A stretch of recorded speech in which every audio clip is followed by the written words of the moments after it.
तबलीगी जमात के मुखिया मौलाना साद के खिलाफ कानूनी शिकंजा लगातार कसता जा रहा है। ऐसी खबरें हर रोज देखने और सुनने को मिलती है। वहीं कई टीवी चैनल प्रमुखता से इस खबर को चलाते हैं। अगले दिन कई अखबार इस खबर को पहले पेज पर बड़ी हेडलाइंस के साथ छापते हैं। लेकिन अफसोस की बात तो यह है कि इनमें से कोई टीवी चैनल और अखबार यह सवाल नहीं पूछता है कि अगर पुलिस को मौलाना साद के खिलाफ इतने सबूत मिल गए हैं तो फिर वह उन्हें गिरफ्तार क्यों नहीं करती है। सोमवार को जब देश में ईद मनाई जा रही थी तब दोपहर बाद अचानक कई टीवी चैनलों पर खबर चली कि मौलाना साद पर कानूनी शिकंजा और कस गया है। दिल्ली पुलिस के क्राइम ब्रांच ने मौलाना साद के बड़े बेटे के बैंक के कागजात और जरूरी दस्तावेज जब्त कर लिए हैं। जांच से जुड़े सूत्रों के अनुसार पुलिस ने साद के बड़े बेटे सईद के जरूरी दस्तावेज अपने पास रख लिए हैं ताकि वह विदेश ना जा सके। बताया जाता है कि सईद मरकज के प्रबंधन में अहम भूमिका निभाते हैं।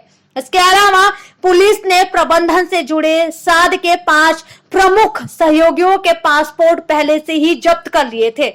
लेकिन सवाल यह उठता है कि अगर दिल्ली पुलिस के पास सबूत है तो दिल्ली पुलिस खामोश क्यों है।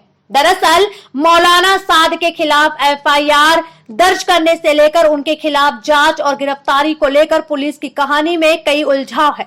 गौरतलब है कि मौलाना साद और उनके नजदीकी 6 लोगों के खिलाफ दिल्ली पुलिस ने गैर इरादतन हत्या का केस दर्ज किया था। लेकिन उनके खिलाफ जांच, विदेशों से मिलने वाले चंदे, उनके पास बेहिसाब दौलत, हवाला में उनकी और उनके बेटों की भूमिका की हो रही है।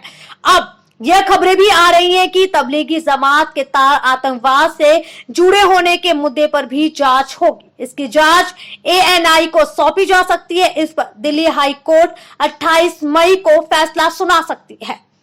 मौलाना साद पर बुनियादी तौर पर बगैर इजाजत के उस वक्त मरकज में कई हजार लोगों को इकट्ठा करने का आरोप है जब दिल्ली में 50 से ज्यादा लोगों को एक साथ जमा होने पर रोक लगाई जा चुकी थी।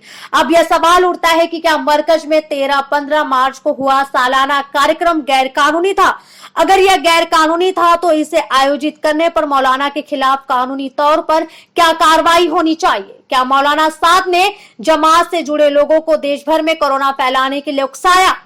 इन बिंदुओं पर जांच में कितनी सच्चाई पाई गई है, इस पर दिल्ली पुलिस के अधिकारी और सूत्र पूरी तरह से खामोश है। इस बीच एक दिन मौलाना के आत्मसमर्पण करने की भी खबरें लगातार चली थी। मौलाना के वकीलों ने भी इस बात की पुष्टि की थी कि मौलाना आजकल में आत्मसमर्पण कर सकते हैं, लेकिन वह बात भी आई गई हो गई। ऐसे में अब यह सवाल खड़ा होना लाजमी है कि पुलिस मौलाना साद को गिरफ्तार क्यों नहीं कर रही है।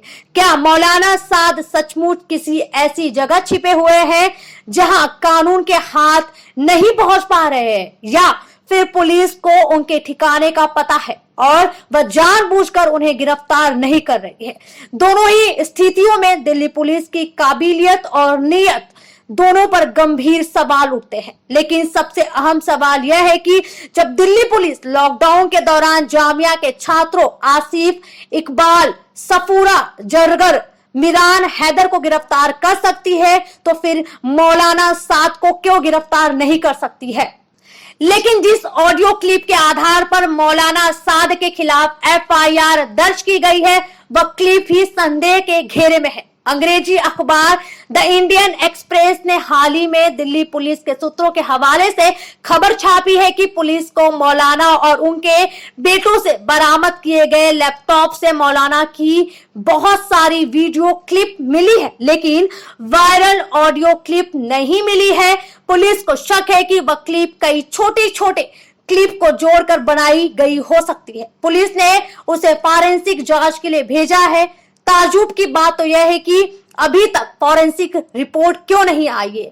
कहीं ऐसा तो नहीं कि पुलिस रिपोर्ट छिपा रही हो। गौरतलब है कि दिल्ली पुलिस तबलीगी जमात का संबंध आतंकवाद से भी जोड़ने की कोशिश कर रही है। जमात का काम 117 देशों में फैला हुआ है, लेकिन कभी भी किसी भी देश में तबलीगी जमात से जुड़े किसी शख्स का ताल्लुक किसी आतंकी संगठन के साथ नहीं पाया गया।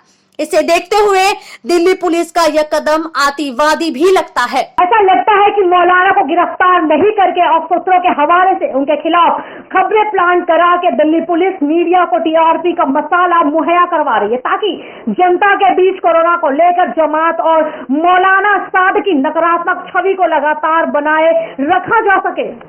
अगर आपको हमारी न्यूज अच्छी लगे तो वीडियो को लाइक करें, चैनल को सब्सक्राइब करें और बेल आइकॉन दबाना बिल्कुल भी ना भूलें, जिससे कि आपको देश और दुनिया की सारी खबर मिलती रहे।